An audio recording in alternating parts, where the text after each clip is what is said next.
growing up, you tend to sort of slag off the city you live in. You start, saying, "Oh, it's rubbish here," and you don't really appreciate what you've got. Hull can be a city that can drag you down, and it's always had that thing of people saying, it's the end of the road, nobody comes here. But it's all about perspective, in it. You can look at anything, you can live anywhere in life, you can twist it on its head and make it a positive.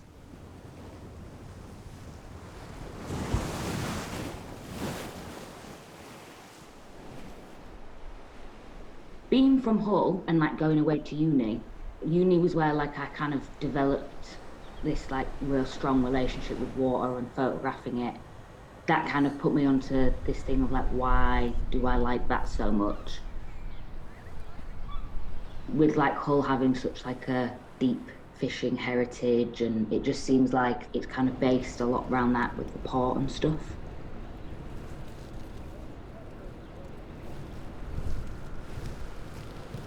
And I think that's a lot why I take photos of the surface of water, because it's so varied every time. There's like either this flat surface that's still and unmoving, or there's something that's ferocious and quite fearsome. The like ebb and flow and the peaks and troughs in the surface can make you feel certain things, or they make me feel certain things. And I think that's why I try and capture that texture.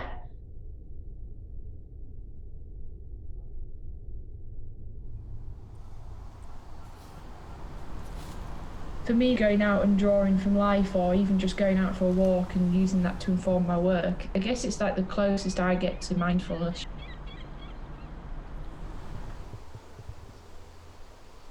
Observation is important, to not get lazy and not just impose my way of what's in my head, what was my childhood.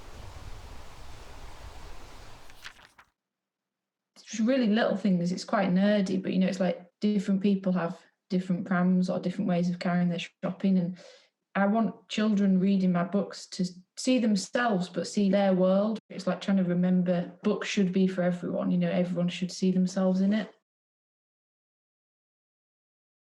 I still see differences between each of my books, and different things I do feel different, but lots of people say they can instantly recognize something done by me, so I suppose that also comes through just the way of drawing something, the way of drawing a person. I think when I first started drawing from life, I was just so stressed about how hard drawing was. I kind of forgot about the composition for a while, but now my confidence has grown with the drawing. So I look at a scene and imagine where the edge is, and most often start with a frame and then work the composition into that.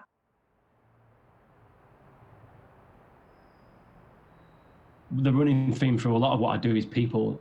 So I suppose everything I take a photograph of, what I want to capture is a heartbeat. Whether I'm working with people or taking a picture of a building, you have to respect it as the same, because that picture could live forever. So you sort of freeze in a moment in time. I suppose it's like, especially with my practice being mainly analog, a lot of it is capturing something that's quite timeless. Even though you can capture emotion, everything feels quite still and more about like capturing a moment where you feel a certain way and trying to hold on to that. I really like the idea of not only taking pictures in a place, but really like experiencing it and spending a lot of time being there, but not taking photos, kind of working out what the feel of the place is.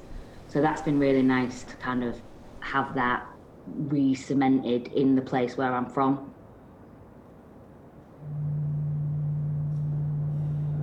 The first time I came across the Adelphi was through my brother, who is 2 years older than me, and he started to go to gigs. We went to this show, and I remember, I think I was 15, and I was so like excited. I was so nervous as well, and I just remember the atmosphere being just really like electric and really like sweaty and steamy, and it was when you could smoke inside back then, so it was just like full of smoke. And then the band came on stage and it just exploded. It just literally blew my mind. And I think that had such a massive effect on me because I left that room feeling like I want to be on that stage and I want to be part of this.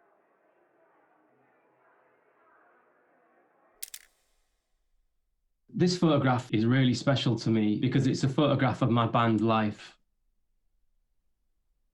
Just before we was going on stage, we was all kind of like pacing around the room, a bit nervous. And I just said to them all, stop, wound my film on, took one shot, and then put my camera in my bag and went on stage and played a gig.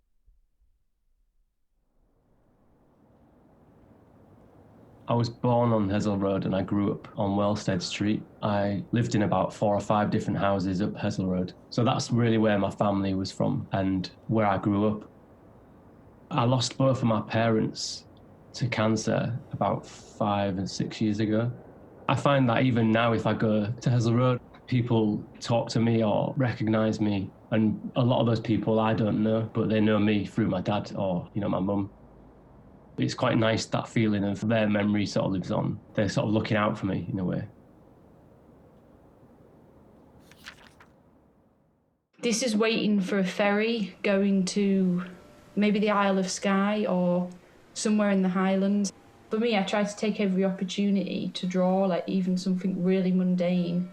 It was frustrating waiting to get on the ferry, but then I thought actually I could sit and draw this and really observe something so different, like the mechanics of how that all connects.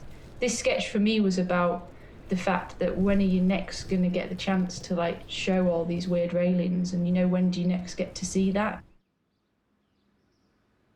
The graveyard at the moment's got like an importance because I used it a lot during lockdown to go and get more space away from people. There's no buildings, but then there's the height of the trees, so it feels like a really open space, but also it seems to go higher, than other places. Like it feels like you're really in nature.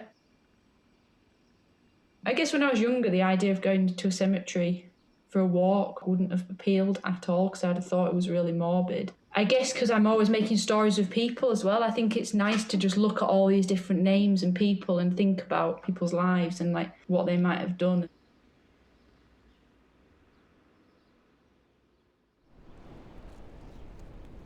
Growing up with limitations, although that was really, really frustrating, I think it's made me better as an artist or as a musician and a photographer. I feel like I'm glad that I was patient with the city and that I've put my part into it.